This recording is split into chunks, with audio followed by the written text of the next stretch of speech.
Hi, and welcome to this Wonders of Meditation presentation I had made, especially for corporates, to showcase what are the benefits of meditation as part of a corporate wellness program.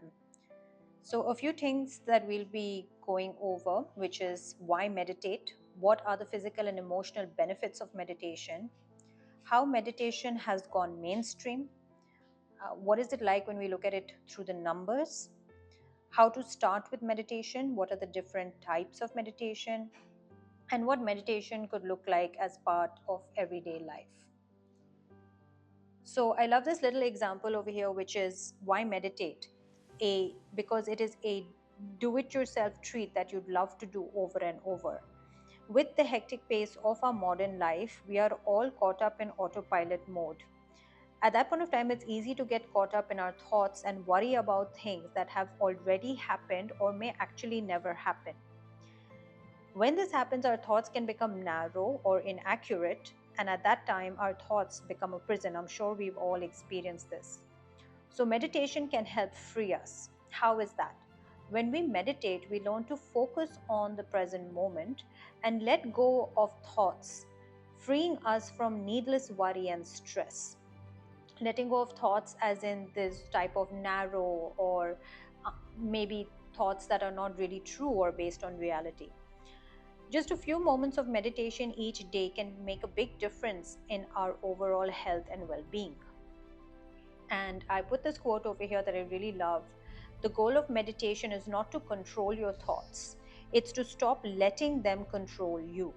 The age of enlightenment. I've always got this question a lot being a yoga and meditation teacher as to how to completely have a blank mind. And that's actually not possible, and neither is it the goal of meditation. So, here are some of the physical benefits of meditation. I will read out a few.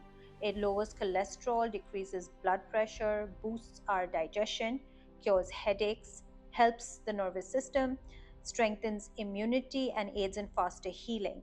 These days, especially with still trying to understand what have been the after effects of COVID, it has become more important that we actually take care of our immune system, because whilst we're still trying to figure out what are those long-term effects of COVID, we do know that it has definitely negatively impacted our immunity. Now, looking at some of the emotional benefits of meditation, of course, it helps to build the skills that manage stress. It boosts our own self awareness, reduces the negative emotions, cultivates mindfulness, increases our patience and tolerance, increases imagination and creativity. And these are definite emotional skills or the emotional intelligence that we require all around, but then also, especially at the workplace. Now, how has meditation gone mainstream? Overall, we have seen a rise in people getting interested in meditation. In fact, it's estimated that 2 to 500 million people meditate worldwide as of Jan 3rd, 2022. Now, this would be of interesting note in the numbers to the corporates, because it's always about, it helps looking at the numbers, that there is a 120% increase in employees' productivity when meditation and yoga wellness programs are held in the office. In fact, I myself have seen the positive effects of even a simple and short yoga, breathing, and meditation session for 30 minutes. It definitely boosts the morale, the corporate environment, and helps for employees to decompress and de stress. Also, 60% of people with anxiety showed improvements. 75% of insomniacs slept better after meditating. So, these are huge, important numbers. Now we go into debunking meditation myths, or what are the common excuses we hear that deter us from picking up or starting a meditation practice. The first two that we're going to look at is I need more than 20 minutes to meditate. And second, absolute mind silence is necessary. I sort of touched upon this a little bit earlier. So, new findings actually show that a wandering mind can still effectively meditate. In fact, 70% of people who meditate say they do not clear their mind completely. So, as I was saying earlier, that the goal is not to have a completely blank slate. The mind has been made to think. So to suddenly turn that off, it's not possible, and that shouldn't be the aim and the goal either.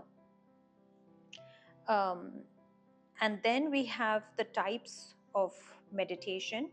This is important to know because then you can find out what best works for you. So the different types that we have here are focused attention, body scan, reflection, and yoga. Yoga is actually a moving form of meditation, right? Body scan is where we go through, this is usually done at the end of a yoga session, or as many of you know, probably have heard of yoga nidra. Focused attention is focusing on one particular aspect or thing, and reflection in terms of visiting a particular emotion or something in the past. So there are many, many different types. How to prepare for meditation? First is to get comfortable. Make sure you have a space which can be darkened or where you won't be disturbed. Um, Second is to start focusing in on your breath.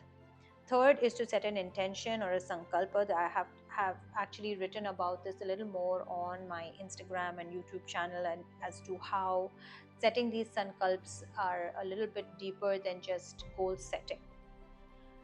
Four, don't worry about your hand placement, just be comfortable. Fifth is to sit straight. And sixth is to look slightly downward. So, this is just the preparation for your meditation.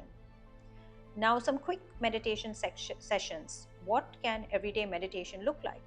So, once you've done those steps earlier, the first thing would be is to set your timer for about 5 to 10 minutes. If you're a beginner, of course, start with a shorter time and build up gradually and slowly. This 10 minutes can also be raised or increased to an hour. Second is to pick a gentle alarm. And third is, if you can't concentrate on sudden silence and just sitting waiting for that alarm to go off, you can always use guided versions of meditations. I have a few of those up on my YouTube channel as well under the meditation playlist. The fourth is to focus on your inhale as you're breathing in. And fifth, don't be hard on yourself if your mind wanders. Main thing here is, like I've been saying through this, is if the mind wanders, and it most probably will, so be prepared for it. Just sort of acknowledge that without any judgment and come back to wherever you were in your meditation. Now, this is what I really like, meditation hacks. What are the other ways you could meditate? Meditate is not just, I feel that's a myth as well, where people think it's just about sitting in one place and closing your eyes and trying not to think, which can be such a challenge. You could, in fact, even practice meditation through a Qigong or Tai Chi practice, which is deeply meditative in the movement itself and requires one pointed concentration. You could take a walk, concentrating on how your feet feel. It would be nice to do it sort of barefoot in the sand at the beach, or on grass, which is beautifully grounding as well. Going for a drive, and free write to declutter the mind. Some people also find this very, very helpful. This last part that I had here was meditation and action. Since I'd done this for a corporate, I was actually, going to lead them through into a guided meditation session.